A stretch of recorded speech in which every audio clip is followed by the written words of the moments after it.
नमस्कार शिक्षक साथियों, स्वागत है आप सभी का एक बार फिर से आपके अपने YouTube चैनल पर। शिक्षक साथियों, देश भर के लाखों ऐसे शिक्षक हैं जो वर्तमान समय में क्लास 1 से 5 तक और 6 से 8 तक अध्यापन का कार्य कर रहे हैं। और साथियों, सुप्रीम कोर्ट का जो 1 सितंबर 2025 को आदेश आता है जिसमें टेट को ज़बरदस्ती हमारे शिक्षक साथियों के ऊपर थोपा जाता है, चाहे उनकी नियुक्ति 29 जुलाई 2011 से पहले भी हुई हो, जब उस समय टेट लागू ही नहीं था। टेट की कोई बाध्यता ही नहीं थी उस समय। और साथियों, उस समय जो नियुक्ति के मानक थे उसको सभी शिक्षकों के द्वारा पूरा किया गया और उसी के आधार पर उनकी नियुक्ति भी हुई थी। अब उनको भी 2 वर्षों के अंदर टेट पास करना होगा, अन्यथा उनसे बोला जा रहा है कि आपकी नौकरी चली जाएगी। यानी अगर आप 2 वर्षों के अंदर टेट की परीक्षा पास नहीं कर पाते हो तो आपको अपनी नौकरी से हाथ धोना पड़ सकता है। तो साथियों, इसको लेकर के जो विभिन्न राज्यों के शिक्षक संगठन हैं, अपने अपने राज्यों के संसदीय क्षेत्र के जो मंत्री हैं, विधायक हैं, उनसे बार बार शिष्टाचार मुलाकात भी कर रहे हैं और ज्ञापन भी सौंप रहे हैं और शिक्षकों की जो पीड़ा है उसको उजागर करने का भी काम कर रहे हैं। तो साथियों, सरकार की तरफ से भी जो मंत्री हैं या फिर जो सांसद हैं उनके द्वारा हमेशा आश्वासन भी दिया जा रहा है कि शिक्षकों का जो जायज़ मांग है उस पर सरकार गंभीरता से विचार कर रही है। तो साथियों, क्या वास्तव में ही सरकार इस मामले में गंभीर नज़र आती है? आइए साथियों, आज इस वीडियो में हम यही चर्चा करने वाले हैं। तो साथियों, वीडियो को बिना स्किप किए हुए अंत तक ज़रूर देखें। और हाँ साथियों, यदि आप हमारे चैनल पर नए आए हैं तो प्लीज़ चैनल को सब्सक्राइब कर लें और बेल आइकन को भी प्रेस कर लें। और साथियों, इस वीडियो को ज़्यादा से ज़्यादा लाइक व शेयर भी करें। तो आइए साथियों, शुरू करते हैं आज का यह सेशन। साथियों, अक्सर सरकार और शिक्षा मंत्री जी की तरफ से यह बयान आता है कि वो सभी शिक्षकों की समस्याओं को लेकर पूरी तरह से सीरियस और सुप्रीम कोर्ट के ज़रिए इसका हल ज़रूर निकालेंगे। और सभी शिक्षक इन बातों पर आसानी से भरोसा भी कर लेते हैं। साथियों, मेरी बातों को ध्यान से सुनिए। साथियों, मैं आपको बता दूं कि सुप्रीम कोर्ट में रजनीश कुमार पांडे बनाम भारत संघ मामले में सुनवाई चल रही थी। यह मामला मुख्य रूप से जो दिव्यांग बच्चे होते हैं उनके लिए स्पेशल एजुकेटर्स की नियुक्ति से जुड़ा हुआ था। साथियों, इस मामले की सुनवाई जस्टिस दीपांकर दत्ता जी की बेंच कर रही थी और सरकार का पक्ष एडिशनल सॉलिसिटर जनरल ASG जो होते हैं ऐश्वर्या भाटी जी रख रही थी। साथियों, सबसे बड़ी हैरानी तब हुई जब जस्टिस दत्ता ने ASG भाटी जी से सवाल किया कि क्या सेकेंडरी क्लासेज के शिक्षकों के लिए टेट ज़रूरी है या नहीं। तो साथियों, इस पर ASG भाटी जी ने बिना सोचे समझे कह दिया, जी हाँ, यह सभी शिक्षकों के लिए ज़रूरी है। साथियों, उन्होंने इसके 10 जून 2022 के शिक्षा मंत्रालय के एक कम्युनिकेशन का हवाला दे दिया।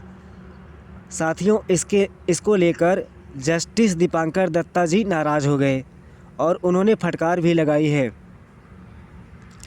साथियों, उन्होंने 2021 के जो सुप्रीम कोर्ट के 3 जजों की बेंच की एक जजमेंट का हवाला दे डाला।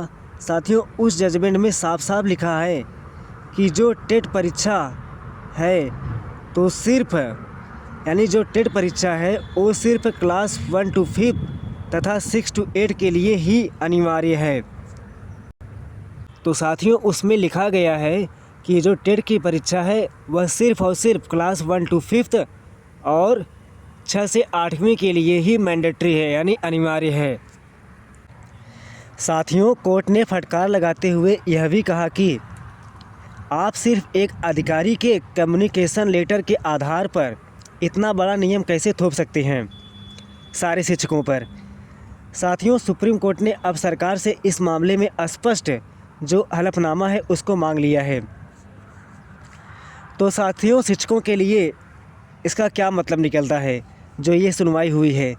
तो साथियों, अब यहाँ सबसे बड़ा सवाल यही है कि जो उच्च अधिकारी और वकील सुप्रीम कोर्ट में भारत सरकार का जो प्रतिनिधित्व कर रहे हैं उन्हें टेट की बेसिक गाइडलाइंस तक की जानकारी नहीं है। अगर सरकार बिना किसी जानकारी और बिना किसी स्पष्ट निर्देश के ऐसे वकीलों को कोर्ट भेज रही है तो हम कैसे मान लें कि सरकार शिक्षकों के हक में खड़ी है। साथियों, यह सरकार लापरवाही को साफ साफ दर्शाता है। यानी साथियों, यह सरकार की लापरवाही को साफ साफ दर्शाता है। जब उनके वकील ही नहीं जानकार हैं तो वो हमारे पुनर्विचार याचिका में कैसे हमारी केस की पैरवी प्रभावी तरीके से करेंगे। हालांकि साथियों, आप सभी को इसके लिए तनिक भी टेंशन लेने की ज़रूरत नहीं है, क्योंकि जौनपुर ज़िले की जो लीगल टीम है उन्होंने सुप्रीम कोर्ट के सबसे बड़े अधिवक्ता अभिषेक मनु सिंघवी जी को हायर कर लिया है। अभी मैं आप सभी को बता दूं, उन लोगों की मौजूदगी अभी दिल्ली में ही है और वो लोग बराबर वकील साहब के टच में बने हुए हैं। पूरी रणनीतियाँ बनाई जा रही हैं। जैसा भी होगा मैं आप सभी के साथ साझा करूँगा। तो शिक्षक साथियों, मैं आप सभी से कहना चाहता हूँ कि आप सभी बिल्कुल ही तनाव मुक्त रहें, क्योंकि शिक्षक साथियों, होली के बाद जो लीगल टीम जौनपुर की है पूरी तरह से प्रयासरत है कि होली के बाद कैसे भी करके केस की लिस्टिंग करवा ही दी जाएगी।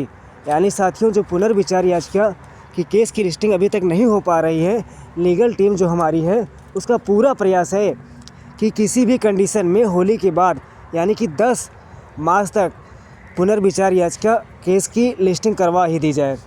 तो शिक्षक साथियों, मैं आप सभी से कहना चाहता हूँ कि जो सरकार का जो दोहरा चरित्र है वह आप सभी ने देखा ही होगा कि जब उनसे पूछा जाता है जयंत चौधरी जी से तो वो साफ साफ कहते हैं कि सुप्रीम कोर्ट ने अनुच्छेद 142 का उपयोग किया है, हम इसमें कुछ नहीं कर सकते हैं और सभी शिक्षकों को टेट देना ही होगा।